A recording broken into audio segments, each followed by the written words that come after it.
My dearest brothers and sisters, this is Tunia speaking. Today we will do something slightly different. The channeler wrote a story. This story will be shared in its entirety as today's message. This is a fictional story about Pleiadian society that was written by the channeler. While I, Tunia, provided some input and some supportive energies and some inspiration, this story is not channeled and doesn't primarily come from me. This story is set about 1,000 years in the past, back when Pleiadian society was much more isolationist than it is now. In 2023, Pleiadian society is much more aware of the situation on Earth than it was 1,000 years ago. Average Pleiadians are also more compassionate towards Earthlings and more in favor of helping Earthlings now than they were then. I would also like to remark that at the time of this story, Earthlings had indeed not yet chosen between light and dark, but in the present they have, and they have chosen for the light.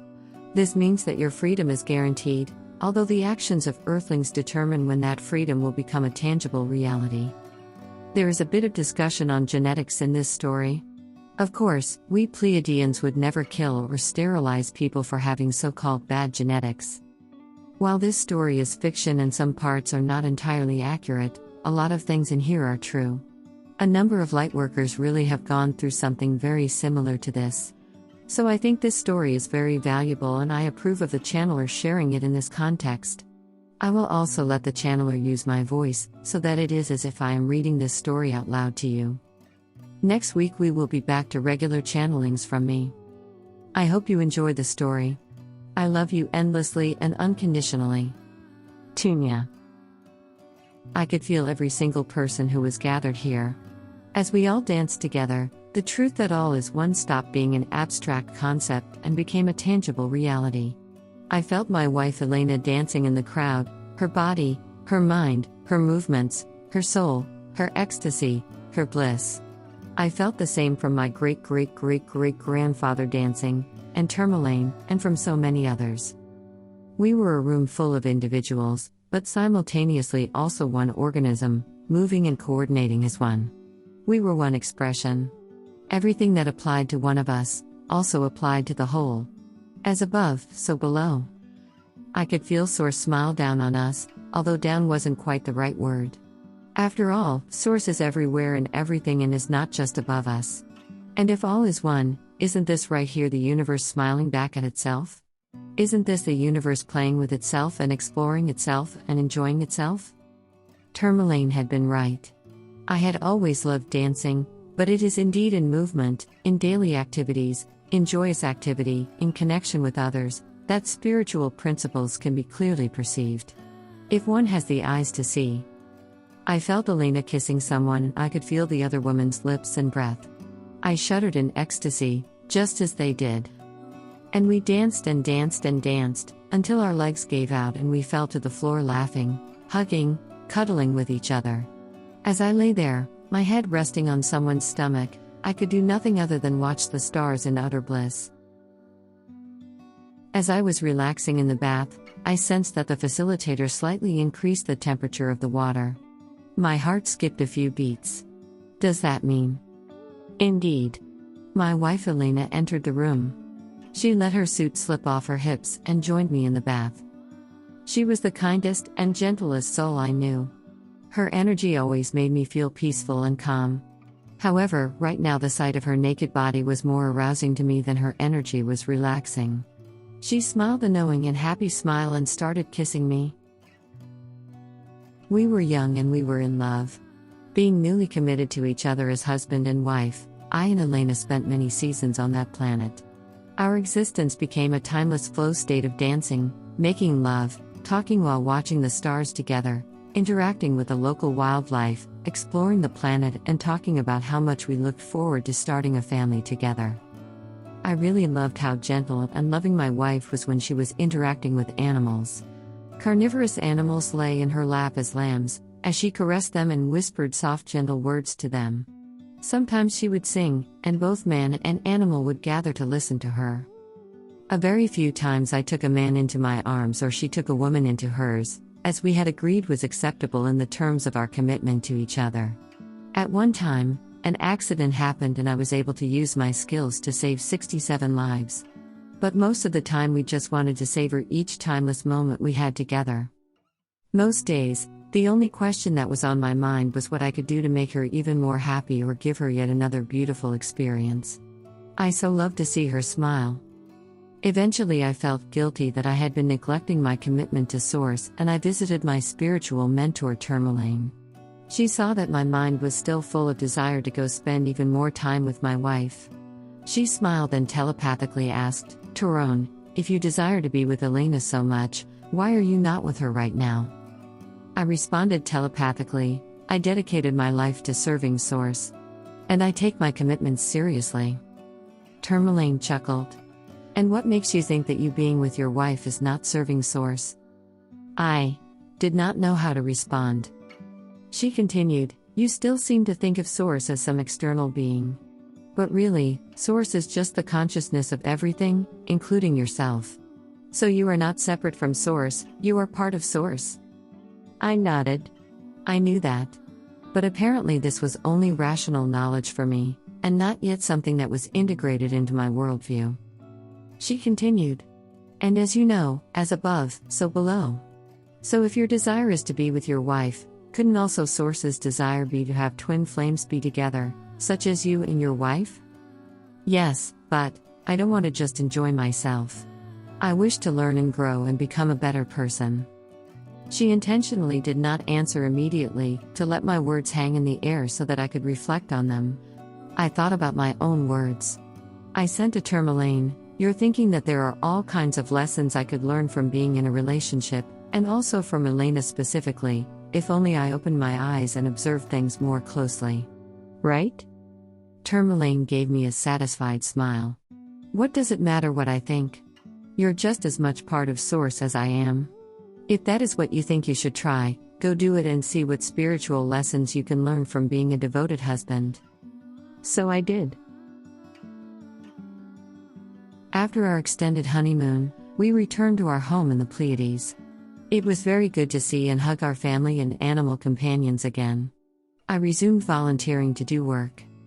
One day I felt a slight nudge from my soul, and so I asked the facilitator how the most powerful psychic race in the universe was doing. I knew from my basic education that these Earthlings were actually part of the same humankind species as we Pleiadians were.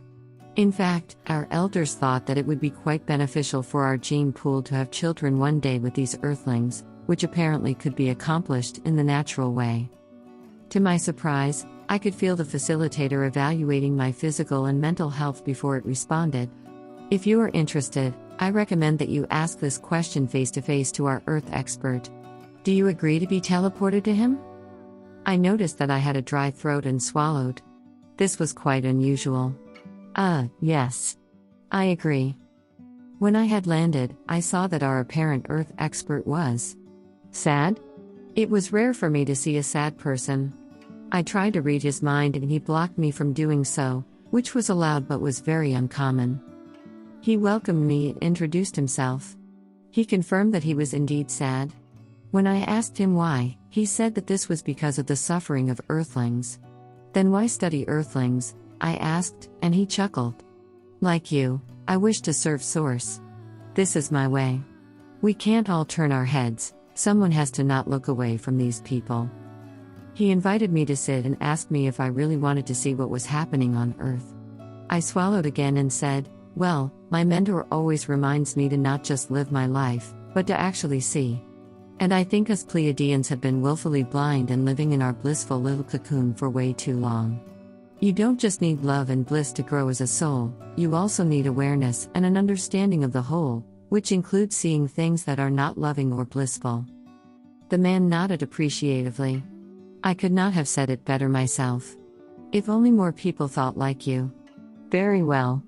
I will show you what is going on there on Earth. I saw a criminal being tortured to death and a crowd cheering it on, in malice and bloodlust. My blood ran cold. I saw a little girl being beaten by her father. I saw a child slowly starving to death. I saw a mother's love for her child.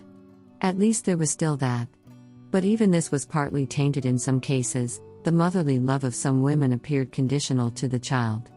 Some mothers did not seem to understand that you should make clear to the child that it is loved unconditionally, always, and at most the child's actions are considered bad.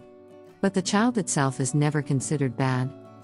Even if the child does something that the mother has to stop, or if the child fails at something, then the mother should always remind the child that it is loved unconditionally and is inherently good enough, always, even if its actions are currently not good or not good enough yet. I also saw a jealous and bloodthirsty demon being widely worshipped, with the people of Earth apparently thinking that this demon was Source. Somehow they did not realize that any being that threatens people with torture could never be Source and could never be the creator of everything. Yet most of the people who did not worship this demon were not dedicated to Source either, rather they seemed to have a very bleak worldview, that everything was just a coincidence and had no inherent meaning and that there was only a black void after death. There were few earthlings who genuinely worshipped the true creator of everything, namely Source, a being who loved all and who would never threaten anyone with torture and who would never demand that only he be worshipped. The being that many earthlings thought was their creator was also exclusively masculine, which was something else that was somehow not widely recognized as a contradiction.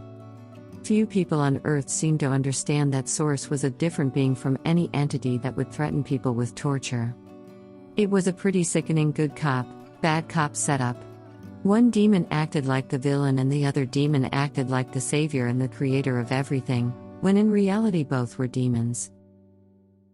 At least there were some people and prophets actually and genuinely inspired by Source, such as this man commonly called Jesus. It was good to see that he and others were indeed great men and women, even if some of their words were twisted as they were passed on. I then saw a poor hungry man sharing a meal with another, even hungrier man. This touched my heart. They have so little and yet they share? How are these earthlings so generous despite all their emotional and sometimes physical wounds? Perhaps these people are more special and strong and good-hearted than I originally thought. Then I saw a man violate a woman. I could not bear to watch it. I asked for the visions to end, and they did. I was breathing heavily. What was that last scene I saw?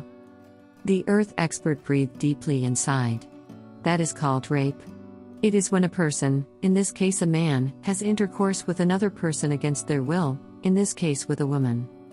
What do you mean? I don't understand. Surely he can read that she doesn't want this? Well, these earthlings are often so traumatized that they are not able to read minds. But yes, the man completely understands that the woman does not want this.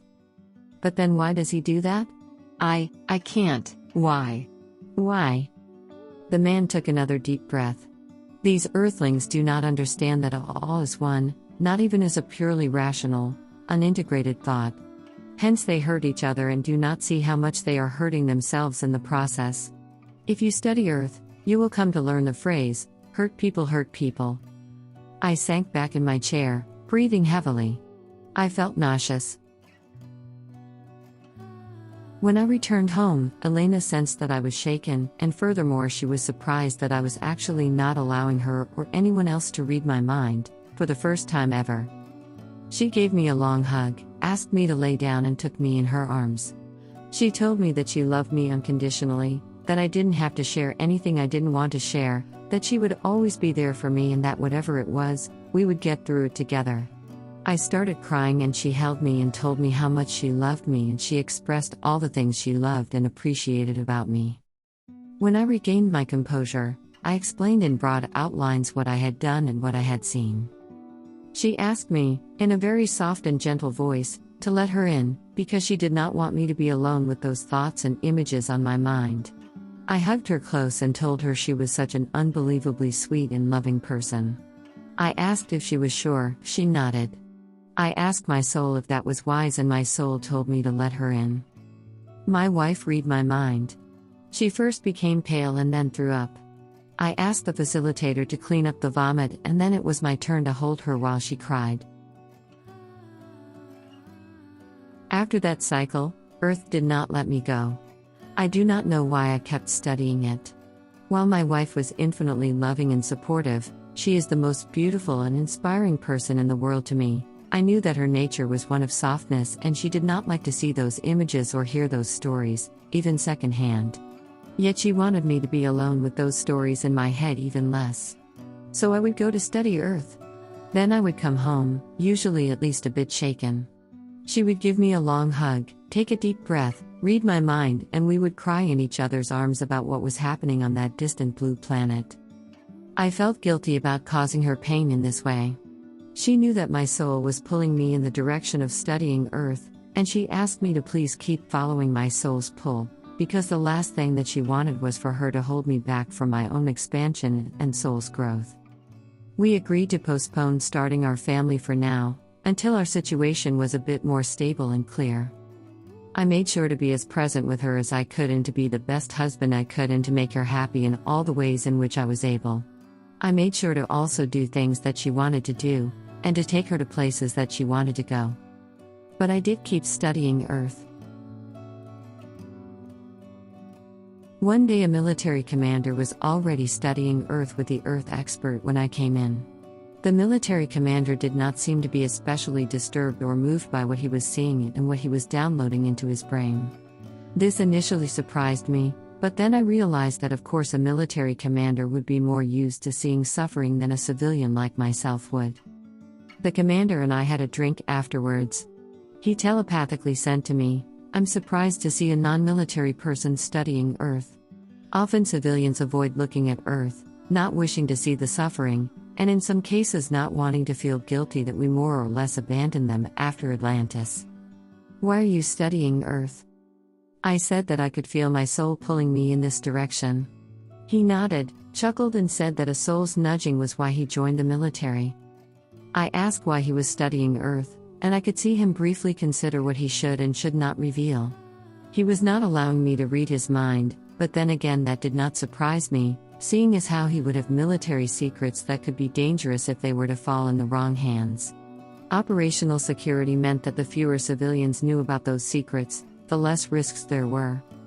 He explained to me that a great prophet, often called Jesus, had come to Earth around 1,000 years ago, reminding me that 1 year was approximately one cycle of the Earth going around the Sun. Another 1,000 or so years from now, there was a good chance that Earthlings would choose either light or darkness. While these Earthlings were currently completely blocked energetically, they had the most psychic potential out of any species in the galaxy, due to their diverse DNA and their experience with both the light and the dark. So if they turned towards the light, that would lead to eventual peace and stability in the entire galaxy, plus unification of all the species who wanted that. Not to mention that it would be joyous for us to unite with our fellow humans, and by having children with them we could dramatically expand our DNA pool. However, if these Earthlings turned towards the dark, they could very well start enslaving one species after the other. At that point, the commander stated flatly, it would no longer be up to people like me to protect us. It would be up to Source. But surely we're safe? The dark forces may have more people and weapons and worlds than us, but we are with Source, and we love, and we are more far-sighted than they are, and we serve selflessly. Are those not insurmountable advantages? Without Earthlings in the picture, yes. But Earthlings may in time become masters of both the light and the dark, and also become energetically unblocked. If they turn towards evil, may Source help us all. He finished his drink and left me to stew on my thoughts.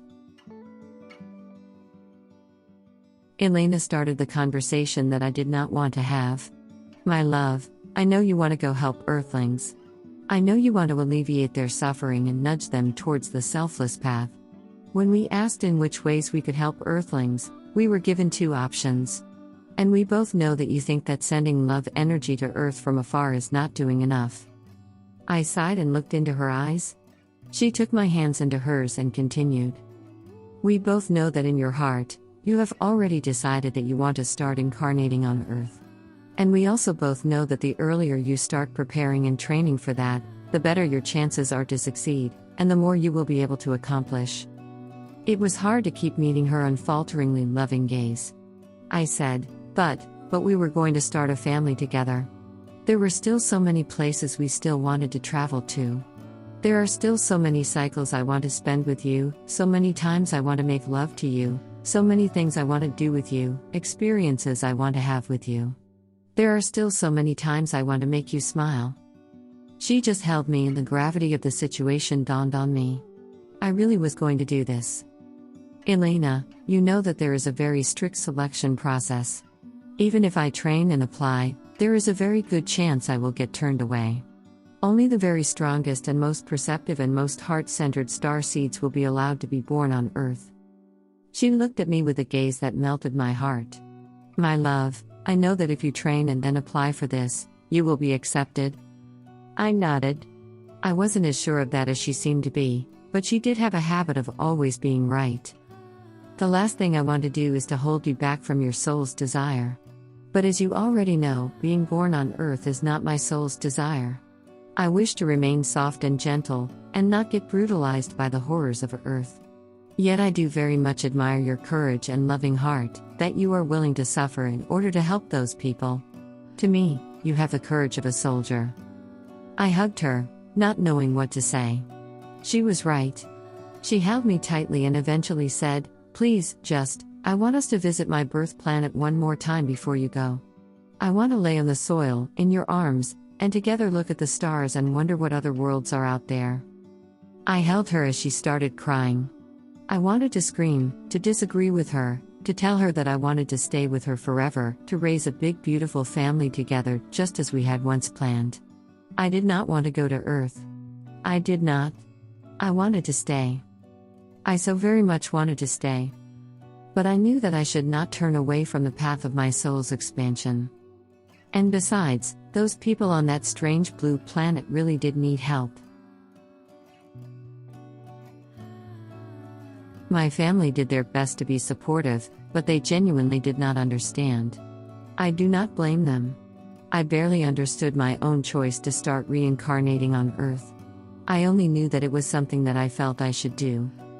My sister, bless her, said out loud what everyone was thinking.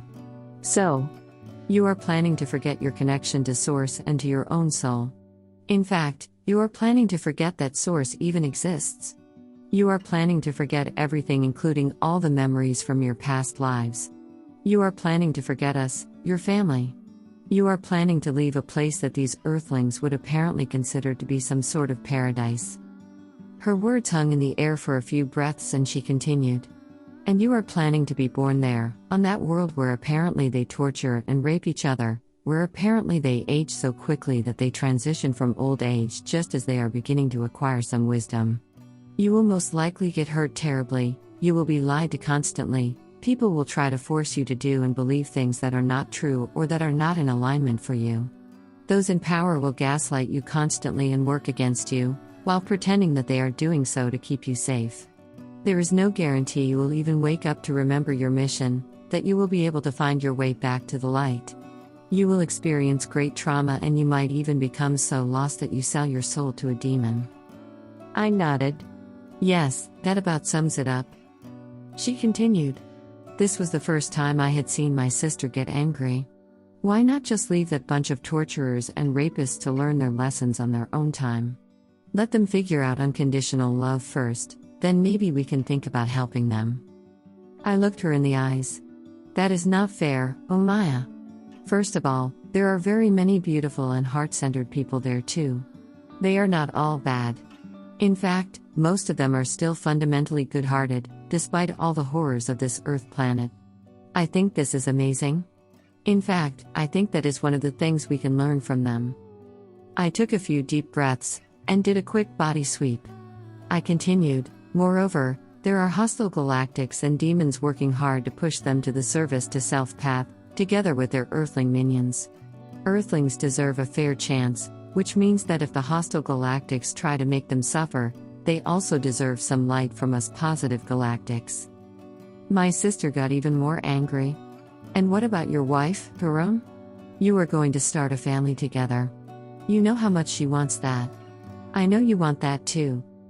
That made me feel sick. I struggled to swallow. Tourmaline put an arm around my shoulders. I felt grateful for that. My mentor said, "Umaya, I invite you to take a few deep breaths."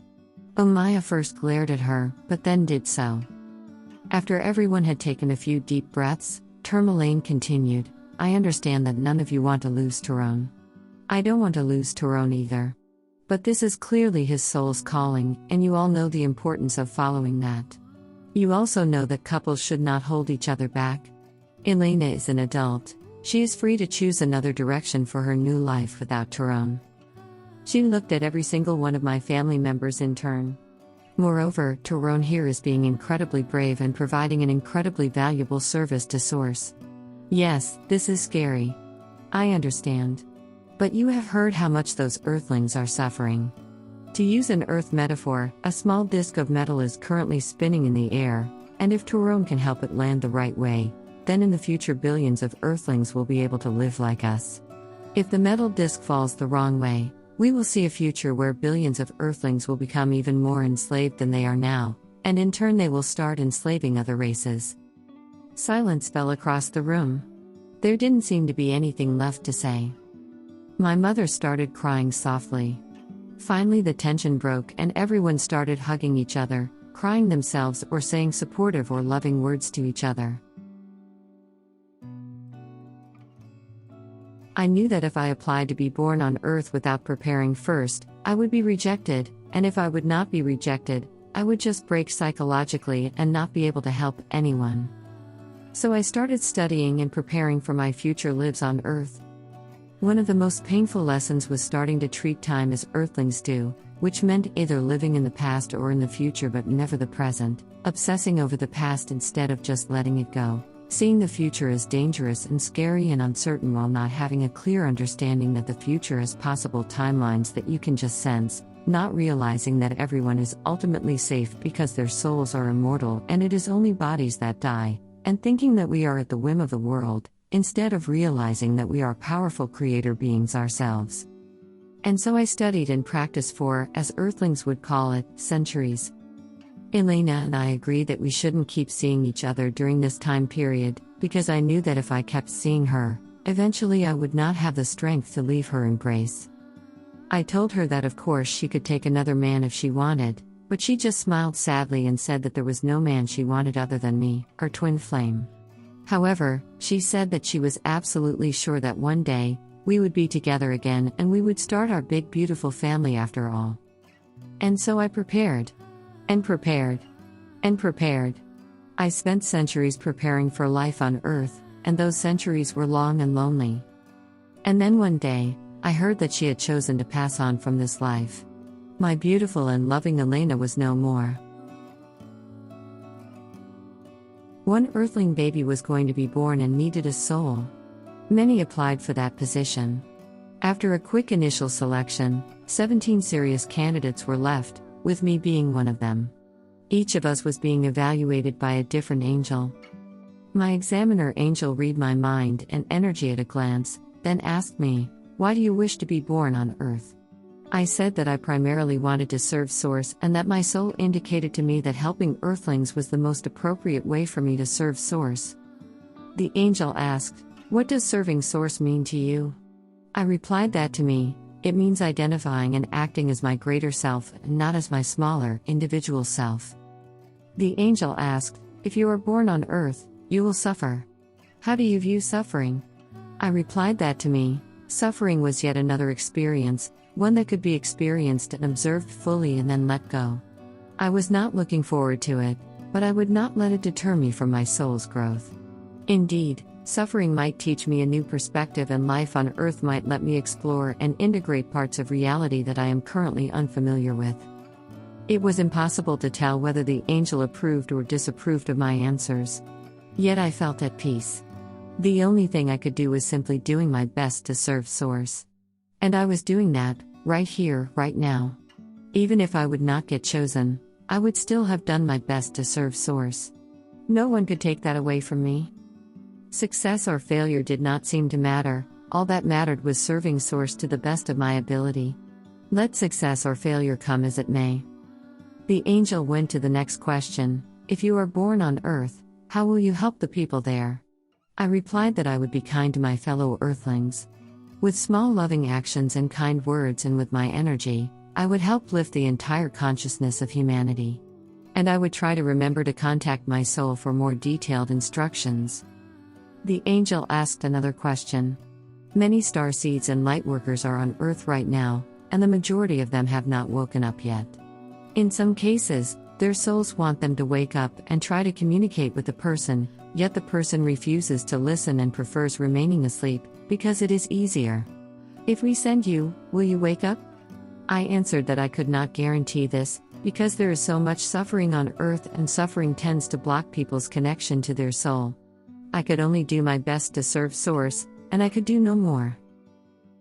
I sensed that the following was the final question: what do you think about those lightworkers who are on earth and have woken up, but they are too busy dealing with their own trauma to help other earthlings much? I took a deep breath and answered, I think they are some of the strongest and bravest souls in the entire universe. After all, very few star seeds even had the courage to give up their blissful lives to apply to be born on earth, and even fewer were chosen. And even fewer star seeds than that even woke up to realize their galactic nature. They have nothing but my utmost love and respect. Anytime those Earth star seeds stumble, many other galactic beings would have broken their legs if they were in their place. When all the interviews were finished, the angels looked at each other and nodded. Somehow I was not surprised when the angels announced that I had been chosen. It's like I had always known this was going to happen. Or perhaps it was because Elena had predicted this. Ah, Elena. My heart ached when I thought back to her. I was asked if I was sure that I wanted to be born on Earth and asked if I was willing to make a final commitment to that. So, this was it. I had given up being with the love of life, I had given up on having a family, and I had undergone centuries of hard and lonely preparation. And I had succeeded. I had indeed passed the selection process.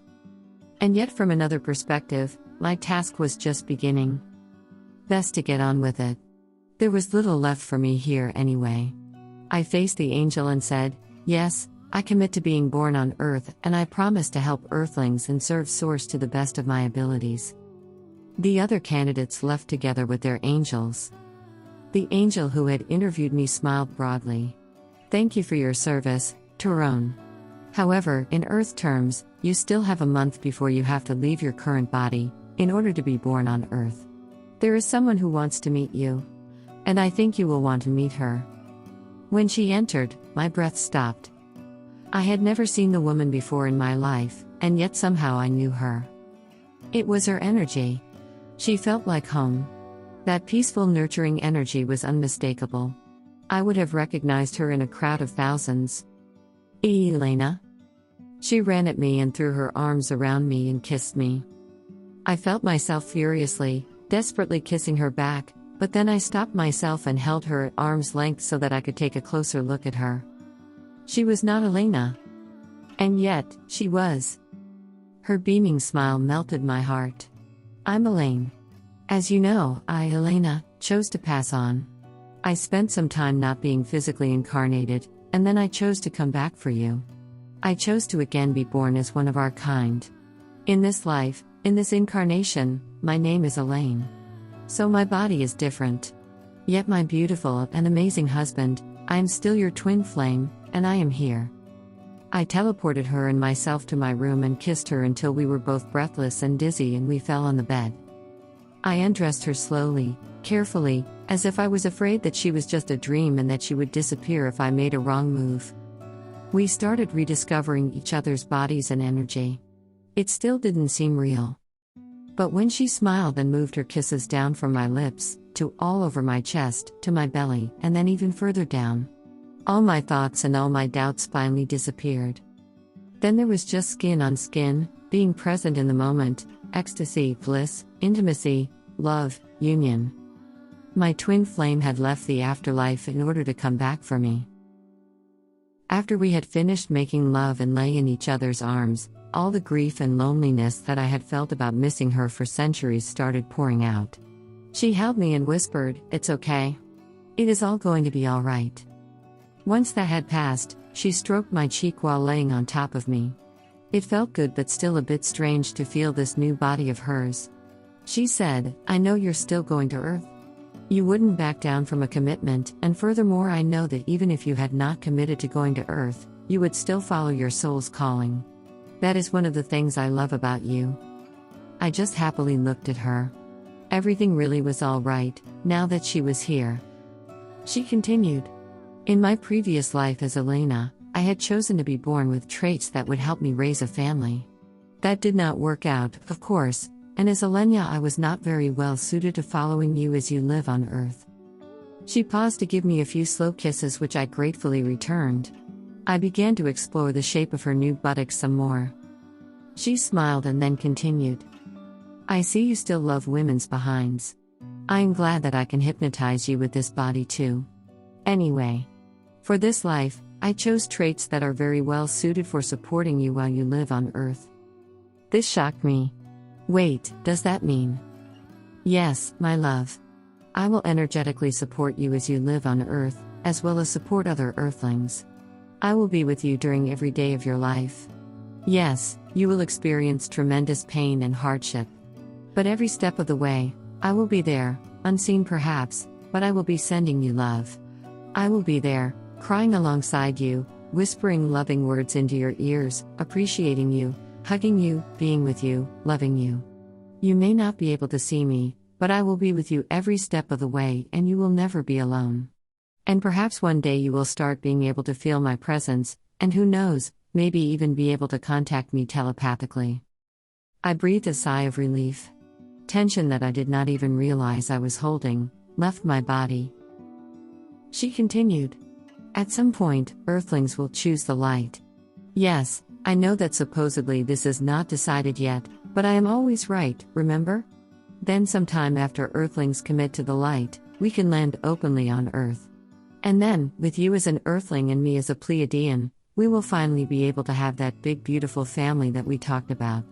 You are going to give me those cute children that you promised me, darn it. I held her. I could not believe my ears. She added, well, of course you'll have free will in that life as an Earthling. With a semi-joking tone and a tap on my chest, she said, I guess that after we meet again, I'll just have to make you fall in love with me once more. Then with a more serious face, she said, I know that you can't guarantee at this moment that you will want to be with me during a future life. Still, I do want to try this. I want to try any road that could lead to us being together. You are my twin flame, Torone. Life or death, Earthling or Pleiadian, no matter how many millennia may pass, no matter how many planets may be born or how many stars may burn out, I will never stop loving you or wanting to be with you. My heart almost felt like it was going to burst out of my chest. You are amazing. I love you so much, Elaine. But you did not have to do this. She gave me a radiant smile. I know. But I wanted to. I looked at her. I don't think I have ever loved anything or anyone as much as I loved her at that moment. Thank you, Elaine. Thank you more than words can express. I will also share the soul's expansion and lessons that I have gained with centuries of hard work, and once I remember, I will share the priceless lessons and energies that I will have gained from my time as an Earthling. This way, we can continue to evolve and grow together. You have no idea how lonely and gray the centuries were without you. You are the reason why the universe is magical to me, Elaine. Without you, this entire galaxy is all just dust to me. We held each other for a long time. Then I sat up. Beaming, I took her hand. I will make this last month the most beautiful and magical time of your entire life. Tonight, I would like to dance with you, on the same planet where we had our honeymoon, under that beautiful sky. I want to get to know you and fall in love with you all over again. The end.